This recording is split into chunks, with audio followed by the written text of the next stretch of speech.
동시에 소환된 핵심 4인방 중에 김만배, 남욱 두 사람은 쏟아지는 질문에 즉답을 피하면서도 일부 질문에는 입장을 분명히 했습니다. 특히 남욱 변호사는 천화동인 1호의 실소유주를 뜻하는 그분에 대해 이재명 경기지사가 아니라고 거듭 강조했습니다. 우철희 기자가 보도합니다.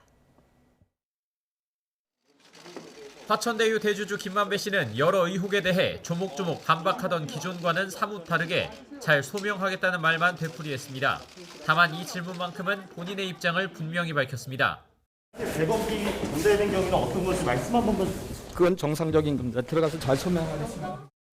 박영수 전 특별검사의 인척이자 화천대유 분양 대행업체 대표인 이모 씨에게 건넨 100억 원의 일부가 박 전 특검에게 건네졌을 거란 의혹을 두고 문제가 없다고 일축한 겁니다.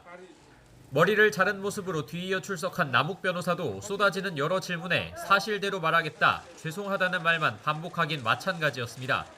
하지만 천화동인 1호의 실소유주를 뜻하는 그분에 대해서는 이재명 경기지사가 아니라고 거듭 잘라 말했습니다. 이재명 지사가 아니라는 말씀이 좀 바뀌신 것 같은데 어떤 취지로 이유가요? 아닙니다. 바뀐 게 아니고 오해들 하신 거고 저는 그렇게 말씀드린 적 없습니다. 남 변호사 석방 당일 김만배 씨는 물론 유동규, 정영학 등 핵심 4인방을 함께 부른 건 서로 엇갈리는 진술을 본격적으로 맞춰보겠다는 검찰의 의도로 해석됩니다. 성남시에 손해를 끼친 유동규 전 본부장과 화천대유 세력의 배임 혐의와 관련해서는 사업 추진 과정이나 권한 등을 놓고 서로 책임을 떠넘기는 상황입니다.